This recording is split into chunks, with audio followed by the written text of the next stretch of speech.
Dan saat ini saudara, kita sudah terhubung dengan pakar hukum tata negara dari Universitas Gajah Mada, Yance Arizona. Selamat malam, Mas Yance. Selamat malam. Mas Yance, kalau kita lihat ini kan update terbarunya DPR tadi melalui Sufindas Ahmad ini menyatakan bahwa telah membatalkan revisi Undang-Undang Pilkada. Tapi sebenarnya ini secara legal formal ini apakah betul DPR ini bisa menganulir putusan MK?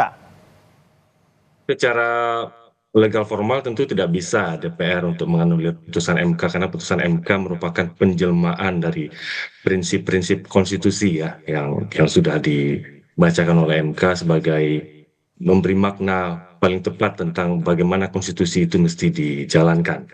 Jadi itu tidak bisa apalagi dianulir oleh DPR dan pemerintah. Justru terbalik sebenarnya, harusnya MK lah yang punya kewenangan berdasarkan konstitusi untuk menilai, kemudian bahkan bisa menganulir, membatalkan norma undang-undang yang dibuat oleh DPR dan pemerintah. Jadi jangan dibalik-balik. Yang terjadi hari ini kan dibalik-balik gitu. Sudah dibuat oleh MK untuk menafsirkan pasal di dalam konstitusi, justru itu yang dianulir oleh pemerintah dan DPR. Kalau tidak bisa dianulir begitu, lantas kenapa begitu DPR cepat sekali begitu ingin merevisi Undang-Undang Pilkada ini? Ya tentu ini tidak terlepas dari kepentingan politik ya, apalagi lagi pendaftaran untuk pemilihan kepala daerah sebentar lagi akan berlangsung. Jadi diotak-atik lah aturan-aturan berkaitan dengan pemilu oleh DPR supaya menguntungkan ya kandidat yang mau mereka usung. Dan kita tahu bahwa yang akan terjadi tentu dengan regulasi yang diusulkan oleh DPR itu akan semakin sedikit peluang kandidat untuk maju ya, sehingga akan semakin sedikit juga kandidat yang akan bisa maju, yang akan bisa menyuarakan aspirasi rakyat, dan otomatis nanti akan terpilih bukanlah kepala daerah yang bisa menjelmakan aspirasi rakyat, tetapi memang sudah didesain dari awal untuk kepentingan kelompok tertentu.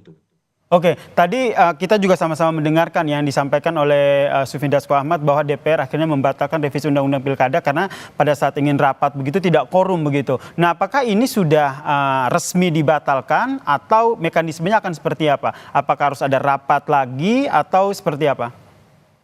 Kita harus hati-hati dengan taktik yang seperti ini ya, karena pernyataan bahwa batal itu bukan berarti keputusan balik itu dibatalkan. Tetapi batal dalam pengertian disampaikan oleh Wakil Ketua DPR itu adalah batal untuk disahkan di tingkat di rapat paripurna karena tidak quorum. Itu poinnya. Jadi bukan berarti bahwa RUU Pilkada yang sudah disetujui di tingkat balik kemarin itu menjadi batal. Kalau memang itu menjadi batal, harusnya ada keputusan balik yang baru membatalkan itu. Nah, kalau Berarti sekarang ada kan dua menggantung. persepsi yang harus kita benar-benar telaah ya. Ini bukan revisi Undang-Undang Pilkada yang dibatalkan, tapi DPR yang batal untuk mengesahkan.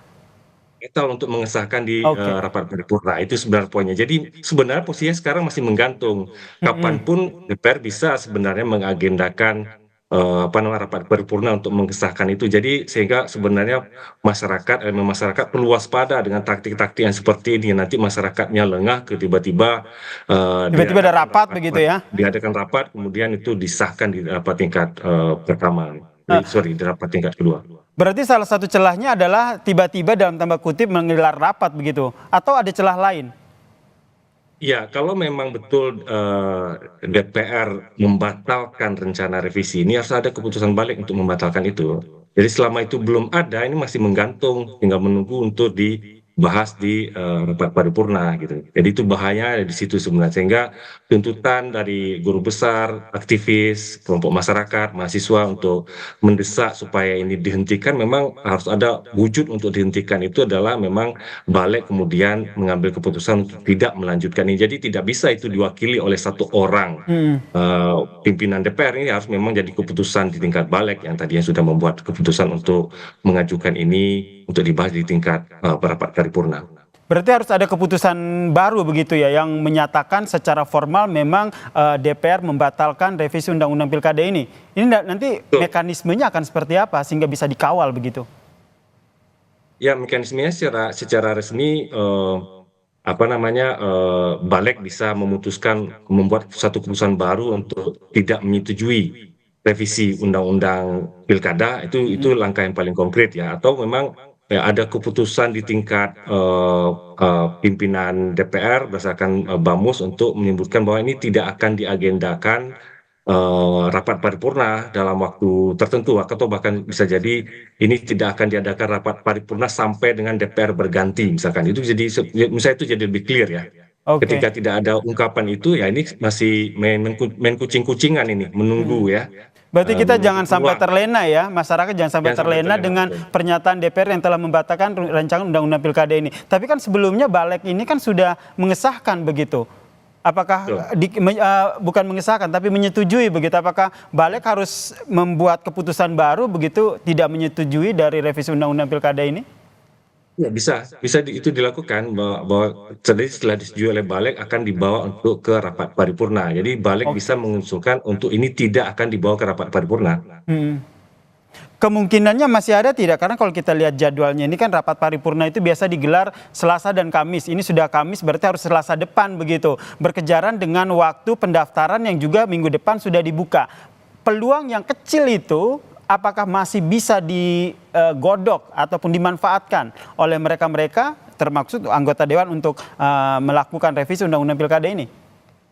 Peluang itu terbuka, apalagi kalau kita lihat sekarang ini kan DPR ini kan proksi pemerintah ya, mesti kita posisikan seperti itu ya. Jadi apa yang diinginkan oleh pemerintah pasti DPR akan bisa mempercepat itu. Apalagi kalau misalkan nanti disetujui di rapat paripurna akan cepat Mhm. sekali bisa diundangkan untuk mendapatkan nomor undang-undang gitu ya. Jadi biasanya sih dalam proses legislasi itu akan membutuhkan waktu beberapa hari ataupun minggu, misalkan maksimal memang 30 hari. Tetapi dengan posisi yang sekarang semua kementerian, Setnek, Kemenkumham, Kemendagri di bawah kontrol presiden yang juga sebenarnya mengontrol DPR juga, itu akan secara teknis itu akan bisa cepat sekali dilakukan. Jadi Oh, jangan-jangan nanti mhm, tiba-tiba ini disahkan ketika hari injury time, misalkan tanggal mhm, 29 pada hari terakhir pendaftaran, misalkan begitu ya. mhm. Dan nanti akan bisa langsung diundangkan pada hari itu dan berlaku gitu, dan langsung dimanfaatkan untuk kepentingan Masih bisa politik. seperti itu, Mas?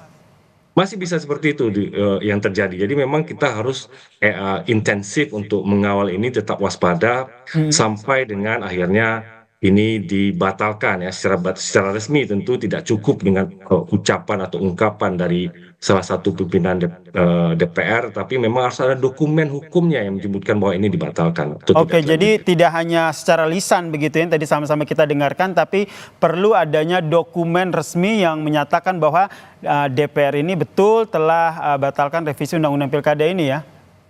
Betul, betul itu diperlukan. Oke. Nah, menurut Anda sikap KPU akan seperti apa? Harusnya bagaimana? Kalau KPU posisinya sekarang karena belum ada aturan undang-undang yang baru yang Mhm. berlaku, maka KPU harus segera untuk menyesuaikan peraturannya untuk melaksanakan putusan MK. Jadi itu yang langkah yang harus dilakukan segera oleh KPU. Pun nanti kalau misalkan andai ini nanti akan tetap disahkan, tetap KPU dalam selama itu belum disahkan, Mhm. maka KPU harus perlu segera untuk melakukan penyesuaian sesuai dengan putusan MK. Itu yang harus dilakukan segera oleh KPU.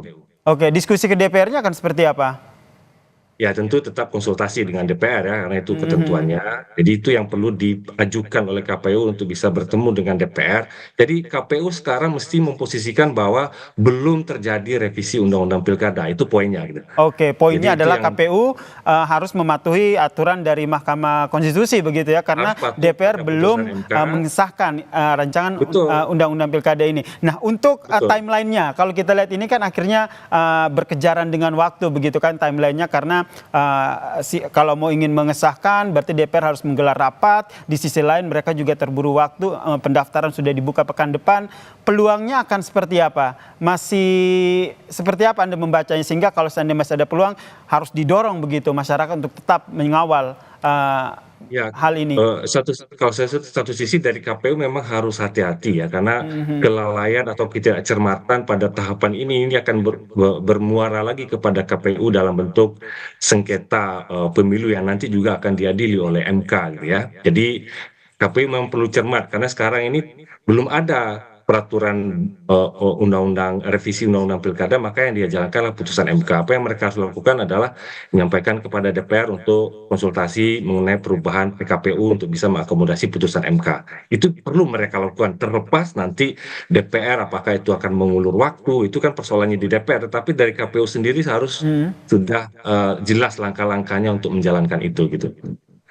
Oke. Sehingga nanti kalau ada terjadi sengketa di MK untuk sengketa pilkada, mereka tidak disalahkan.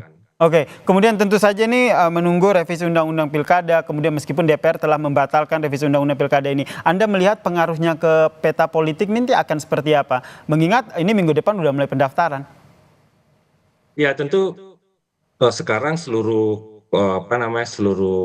partai politik ya ataupun orang-orang yang akan maju sebagai kandidat perlu melihat putusan MK sebagai rujukan. Itu yang berlaku hari ini ya. Oke. Berlaku hari ini, detik ini itu adalah putusan MK, karena belum ada peraturan yang lain ya yang lebih baru lagi daripada putusan MK untuk mengatur mengenai tahapan pencalonan untuk pilkada yang akan dibuka pada minggu depan. Jadi patokannya memang harus ke sana.